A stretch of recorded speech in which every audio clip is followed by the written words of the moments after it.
Hi buddies, welcome back. It's Anne-Sophie and today I'm going to show you how you can screen record on your Xiaomi Redmi Note 12 Pro. First of all, thank you to MySweep for providing us with this phone today.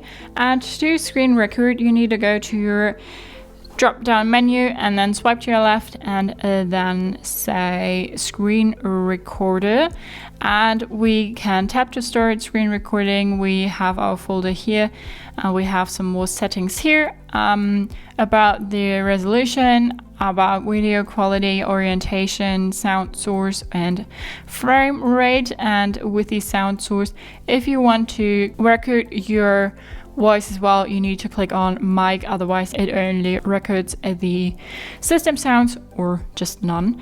Then we also have the lock screen to end and the show touch gestures and show button taps, and then we can click on that and then it records, and it hopefully also records my voice.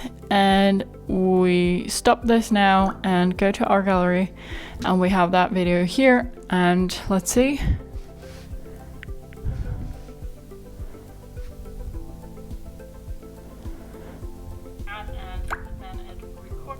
Okay, so we have the video, we have my voice, all we wanted. If we go back again, click on the scissors here, then we can put filters on it and edit it a bit more as well. So that's how you can screen record on your Xiaomi Redmi Note 12 Pro. Hope you liked it, hope it helped. If so, thumbs up, share and subscribe, and I hope to see you next time. Bye.